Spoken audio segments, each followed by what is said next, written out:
Hello, I'm your host, Fred Laluyo, CEO and co-founder of Era Technology. So today we are talking about AI, data, all things enterprise, self-driving decision-making, and the trends shaping the future of enterprise. And for that, I'm very excited to welcome our guest, a globally recognized author, professor, thought leader, and analyst, again, in all things enterprise analytics and AI, who really needs no introduction, Professor Tom Davenport. Hello, Tom. Thanks for joining us today. Thanks for having me on today. Where are we finding you? We're finding you in Boston? No, I'm in Santa Barbara, where it is very rainy and chilly, but we need the rain, so that's okay. Okay, good. It's really a privilege to be speaking with you again. I'm always excited about that our chats.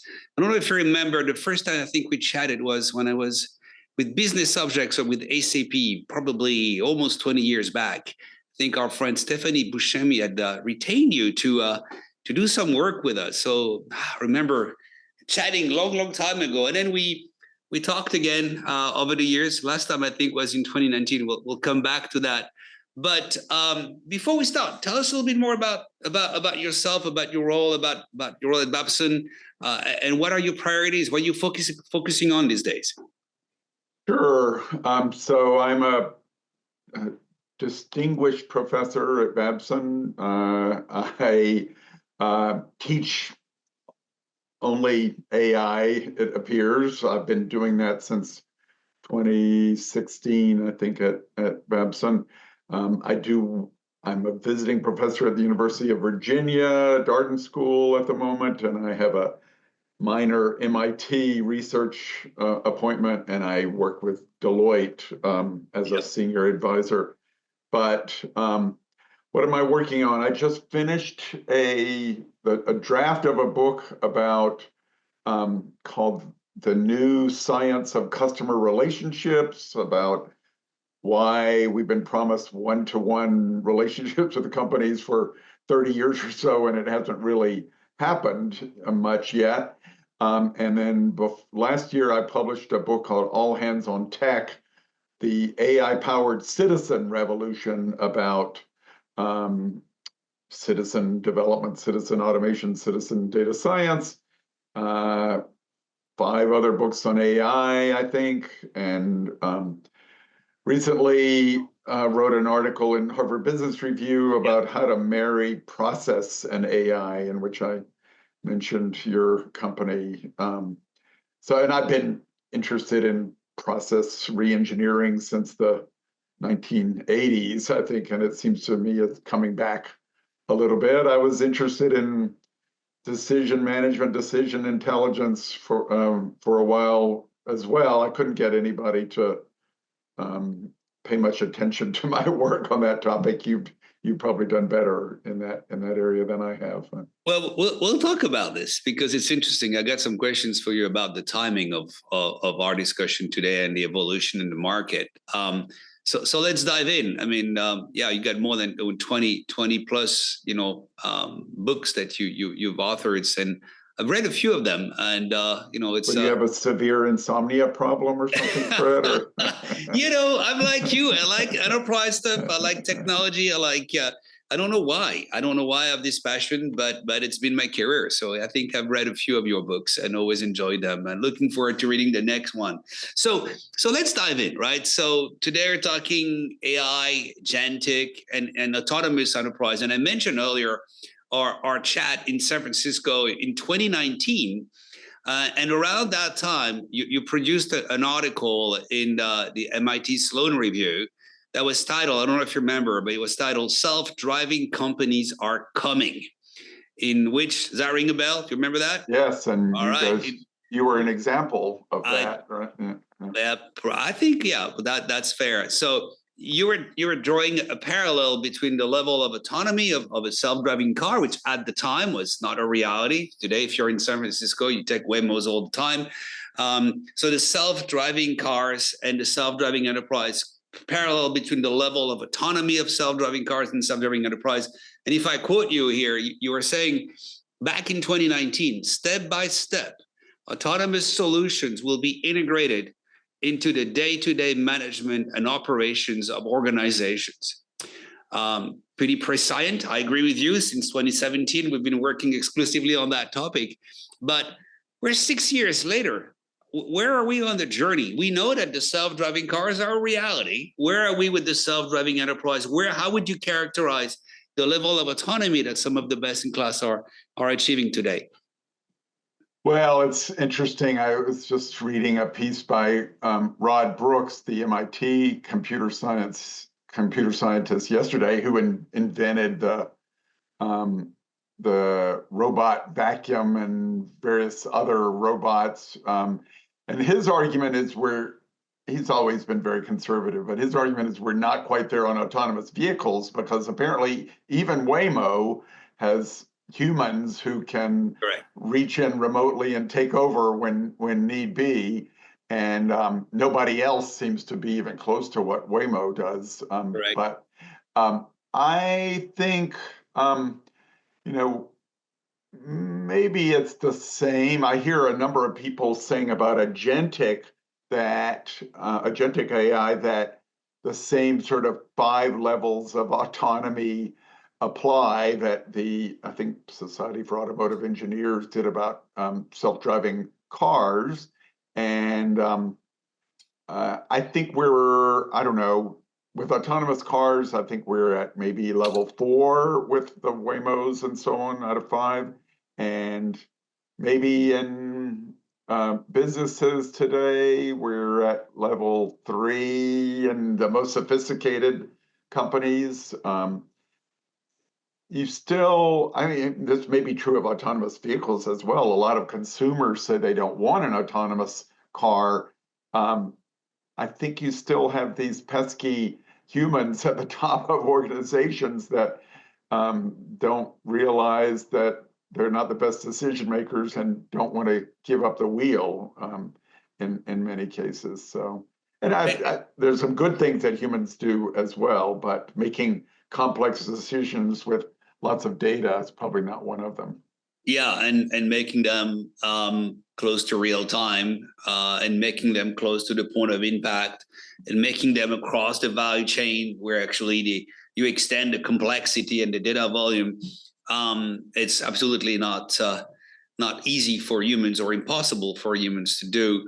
So you say level 3. I think, yeah, I would agree. I think there is some level 4. We're seeing now some companies that are deploying fully autonomous decision-making processes, but for specific decisions, right? For structured decisions that can be automated. Now, you still have the world of situational decisions where the humans are in the loop and interacting and reacting to specific events. But when it comes to structured decisions, we're now seeing a broader adoption of that. And I think last year, technology digitized 25 million decisions for our customers. So that's kind of becoming real. Well, it's been several years in the making, but it's becoming real. But in your mind, you just talked about the pesky humans. What are the drivers? What are the inhibitors for this autonomous enterprise technology that you wrote about in 2019? Is it the need that's not clear? Is it the data that's still an issue? Is it the culture? Is it the technology that's not ready? I'm sure it's a combination, but can you break it down for us? What do you see today? Yeah, well, every year I'm involved in a survey that my friend Randy Bean runs of chief data and analytics officers, primarily in large enterprises. And every year there has been a fairly low percentage of organizations in the 20s, low 20s for the most part, saying that they're a data-driven organization, that most of their decisions are made around data and so on. That number doubled in the 2023 survey, late 2023. And we attributed that to generative AI. Yeah. It had never come anywhere near that high, but it fell back a bit this year to kind of halfway between the mid-20s and the high 40s.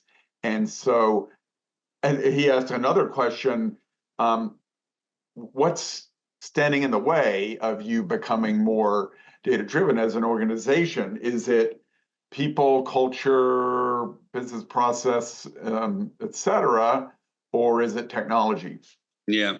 And for the most part, I think almost every year it's been roughly 90-10, 90% people, culture, process, et cetera, 10% technology. So the technology is fine. It's not the cause of the problems in many cases, and clearly getting better in a lot of ways, but the humans aren't changing quite as rapidly. The listening to you, I got two thoughts. One that's not necessarily positive or a bit sometimes controversial, but I, like you, attend, I don't know if you still do, a lot of conferences, a lot of events, and hear a lot of executives talk about what they're doing in their company. And then every other time I'm thinking, I know that's not true. You're actually not doing that. And it just can't help saying this because we're joking of quite often. Sometimes the same companies that are asking us to come and help them and showing to us what they're actually doing, which is some good old dashboards and some analytics, the same way you were writing about or we were building solutions for 30 years ago.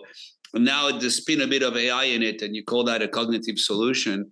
I feel like today, if you're a chief digital officer, a data officer, you have to go outside and claim that your company is more advanced than it really is. Do you see that? Do you see that this is a selling point now? You need to broadcast your prowesses in AI when the reality of the business, the way decisions are made, the way the processes are running, is not really fundamentally changing. Do you see some truth to what I'm saying? I think there is definitely some truth to it. And in part, I think it's the distinction between experimenting with AI and really putting it into production deployment. And that's been the case for a while. Last year, I did a survey with AWS of large organizations, and only 5% said they had a production deployment of generative AI. This year, I've seen a number of surveys, including the one I mentioned earlier with Randy Bean, of maybe it's up to between 15 and 20%, but experimenting isn't going to give you any economic value from these technologies, and you've got to do what it takes to put it into production, which means redesigning the process and upskilling the people and integrating with your other technologies. Costs more, takes more time, but it's the only thing that makes it all worthwhile. But I want to go back to the point of autonomous, because I think that's the key.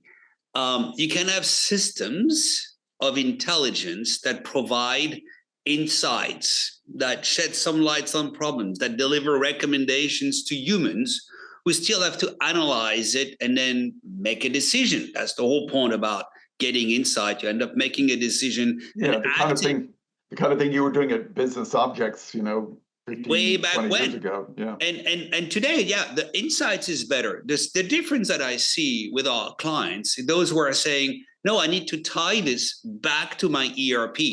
And now I have a system that understands, that receives recommendations, delivers recommendations, captures decisions, or executes them. Now that closed loop really gives you the boost of efficiency, because the system has taken over. Now, of course, the human is still monitoring that process. And so I think that the key is just, I think AI is great, but if it's not actionable AI, it doesn't really move the needle as much. And we saw here just after all these years of preaching and explaining and talking about those concepts, as you were saying earlier, a shift in the market, I would say mid last year, in the second part of 2024, where companies are now going from some kind of light fear of missing out and trying to be cool talking about AI to certainty that if you don't digitize complex decision-making processes, you're going to be left behind. Do you see that tipping point, the same kind of time frame that I see it? And if you see it, why is it? How do you explain it? That's a difficult question. Yeah, well, I think in a way, generative AI was, despite the fact that it's an amazing, fantastic technology, it was kind of a setback toward that because it Yeah. did require so much human involvement. There had to be a human issuing a prompt in the first place, and then a human looking at it and saying, is this interesting and correct on the output side? And now I think more and more organizations are starting to say, well, A, there are other types of AI that we didn't really use as much as we should have. And B, we need to do it with less human involvement. And in many cases, I think I talked to a number of companies who said, they experimented with using generative AI to write product descriptions or something like that. And they said, there's no productivity increase No. here if we involve, if we include editing and review. And so I think And now it's with, costly. yeah, exactly. And now with agentic, I think people have become more aware of, yes, I can automate more of this, reduce the level of human involvement, get humans out of these boring jobs that they've had to do all these years. So I think that might be a factor in the change. Do you see the reason why I launched that company and we started the journey is because it's not because of the tech. By the way, we launched the company before agentic. 2017, that's when OpenAI was, in its infancy. Right. But we designed the technology as an agent, and that's never changed. We designed the technology to be a digital agent that understand, recommend, acts, and learn. And we've been able to make it work without LLMs, without agents, which was very difficult. Therefore, it'll be costly, hard to adjust to the reality. So heavy stuff. And then, of course, the delivery of the availability, I should say, of those new technology makes it a lot easier and faster. But the reason why we built the company was because I saw a need for what agents can do today. I saw that the digital world was accelerating the decision-making processes, the speed at which decisions have to be made, was pushing decisions at a much lower level of granularity, was driving more complexity, and that humans sitting in a big pyramid supported by machines were not going to be able to cope. And I feel like right now, this is really becoming a reality. Most organizations tell the same thing. We have 1,000 planners in the company and they cannot plan anymore. We have logisticians who cannot. People are just getting to a point of they cannot do their job anymore. And therefore, we need a solution. Do you see the need for the solution becoming more prevalent when you talk to executives, you talk to fellow researchers and professors? You feel like the need for the solution is becoming more obvious today.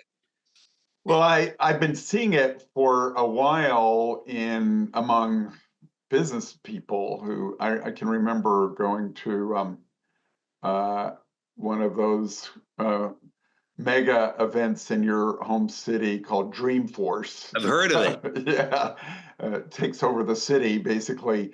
And I'm running a series of executive sessions. And I remember somebody said to me, do we really have to keep generating bar charts and looking at them and trying to figure out what's going on? And, Salesforce was trying to develop some of these more automated analytics solutions. I don't think it has totally worked out for them, but you can certainly see the need then. And, it's one way to get around the fact that managers aren't necessarily data-driven, comfortable with database decisions. Take them out of the loop if need be. Aside from all the other benefits you mentioned of speed and accuracy. So I think the need has been there. We still have a group of managers who don't yet see it, but I think they will eventually. I think you talk about the technology. Technology is getting better, meaning that you wrote about this, right? Early stage technology, it's expensive. It's for the pioneers. You have to be really committed, but it works. But it's not. I think we're getting to a point with agents, with LLMs, with other maturing technologies. We're not going to go through the list, where deploying autonomous agents, autonomous intelligence for decision making is becoming much easier, much cheaper, much more accessible less of an expert effort. So I think we'll see that. But the third part of the trifecta here is the culture. So he talked about the need, talked about the tech. So those two can meet only when the culture is there. I'm curious, when you talk to companies, executives, I know they call you all the time to get your perspective and your advice. What do you assess? What do you ask them to assess their readiness, their ability to innovate with those technology? Do you have like a set of questions? You go like, okay, great, you have beautiful intentions. You're calling me to help you today. What do you do to kind of sense whether it's going to happen or not? Well, for almost 20 years now, I've been working with companies on their analytical orientations and capabilities. Yeah. And I think in my second book on analytics, a book called Analytics at Work, I had a maturity model and a set of analytical capabilities. I call it the Delta model that organizations need. And there are some cultural things being measured in there, but you can pretty easily tell if they don't have good data to start with, if they are doing only descriptive analytics, if the senior managers override the analysts and the data scientists and so on, all bad signs from a cultural standpoint. And people often say to me who work in those kinds of analytics and AI roles, what should I do? How do I change the minds of the senior executives? And I often say, might be easier to find a new job in a place where they already believe in it. Do you see, I was reflecting on this the other day. We talk to a lot of companies as well. And I start seeing now trends where started many years ago, where the speed at which people change jobs, and job hopping is one thing, but even within an organization seems to be continuously accelerating. And I grew up, you would take another new job and you would be in there for 3-4 years. IBM was famous for that, right? 5 years, so that whatever initiative you start in, like a president, like whatever initiative you start in year one, you live with the consequences of your innovations and maybe your mistakes. But today, we're in this continuous acceleration. You're seeing people dropping from one function to another, companies reorganizing all the time. And I find that in one way positive, because it's good. It's energy that you need. But two consequences. The first one is what our friend Professor Fuller from Harvard Business School calls reorganization fatigue. People are just exhausted about this, and organization fatigue. But I also find that being detrimental for innovation, because you don't have the time to deploy something like we're talking about, that is leveraging technology to really change the way decisions are being made. That's a deeper change. Do you see that as a factor that actually could be an inhibitor for decision intelligence adoption? I think it probably is, and we don't really do ourselves any favors by designating certain periods as, okay, now we're going to go through a digital transformation, as if that's only going to last for a few years and then it's going to be over. I mean, one could argue that I've been working with organizations around information technology since the, I guess, early 1980s. Yeah. And it seems to me one big period of digital transformation, always new wrinkles for it, but to say that it's something that starts and ends and has a short time frame is just crazy. I've been doing the same thing for close to 30 years as well. I'm building software solutions, starting with activity-based costing, AI, SAP, BI, blah, blah, blah, you name it. Seen it, all the flavors. We are at a pivotal moment, though. I mean, and you go back to your 2019 article, when we launched Era, we called Welcome to the Self-Driving Enterprise as well. The analogy with the self-driving car is true. You talked about Waymo. When you get into I feel like the car industry has made cars more reliable, comfortable, safe, all bells and whistles. But until you get into a self-driving car, the experience does not really change. You have to do it.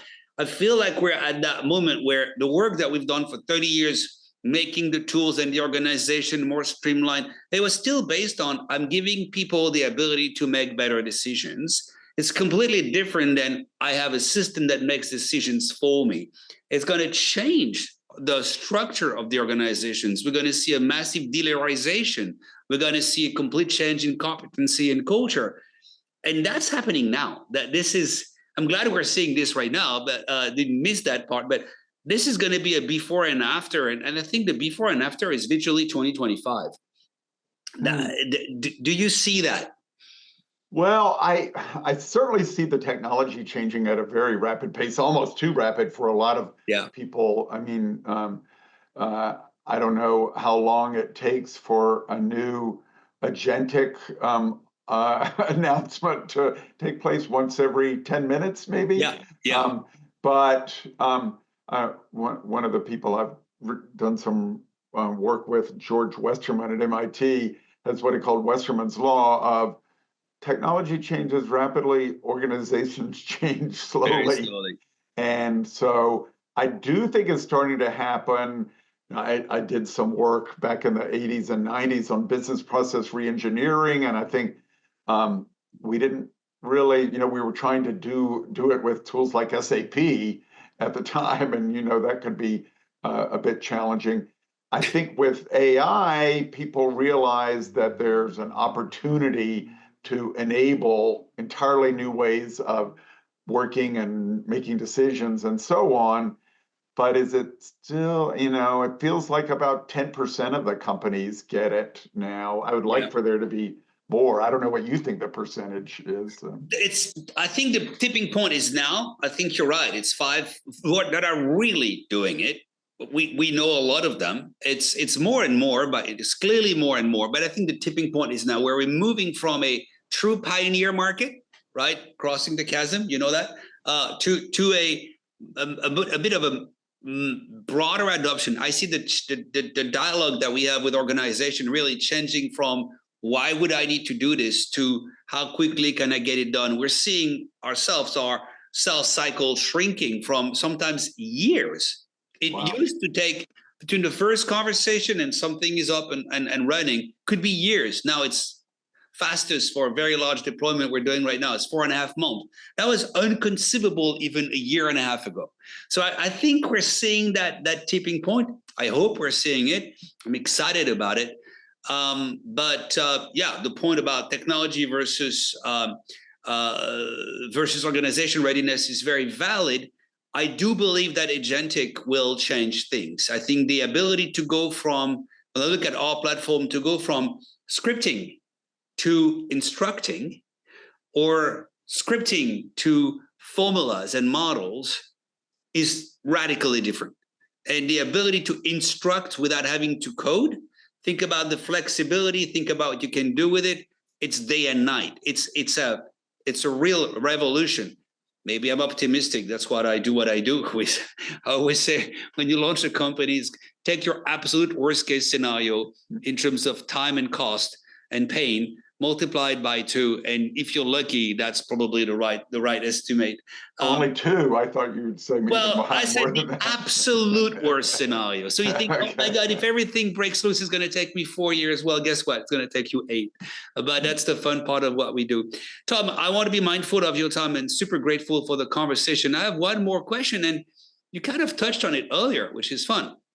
It's a bit more personal. You've been a source of thought leadership and knowledge for, I'm not going to say as long as I can remember, but as long as I've been in the industry. And the technology is changing super fast. As you mentioned, every 10 minutes, I was going to ask you about the daily rate. So how do you keep yourself updated? What are your go-to sources? How do you keep your knowledge fresh and understand what's going on? I'm just genuinely curious. What do you read? What are your favorite podcasts? What do you do?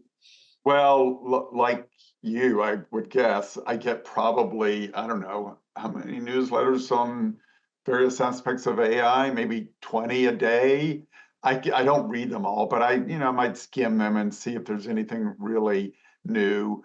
But I'm always with technology, everything is very focused on the vendor perspective, and I'm much more interested in what are people doing with it. So Yeah. I never write about a company's vendor's technology without talking about what a customer is doing. So I really get the most value out of conversations with customers about ideas they have and or structures they're creating and technologies they're working with and so on.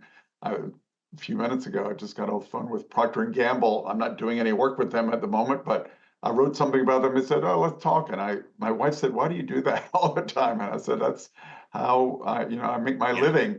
I feel like I sort of stand on the shoulders of lots and lots of innovative managers and executives around the world and learn from their learning, and it makes a huge difference. It's kind of an advanced form of journalism, I Yeah. would say, in a way. In many cases, they don't really have the language for it or the concepts to kind of see how it all fits together, and so that's what I try to do. That's fascinating. You're talking to real people, I guess that's what you're saying. Real people, yes, absolutely. Yeah. Tom, super grateful for the conversation. Always an absolute pleasure. I took a lot of was a lot of fun for me to dive back into your article from 2019. I don't do that a lot, but it's like, oh my God, I think that should be the fil conducteur, right, for this conversation. I'm glad you played a game with me. So thank you very much for the time today. It's a pleasure. Enjoyed talking with you, Fred. Thank you.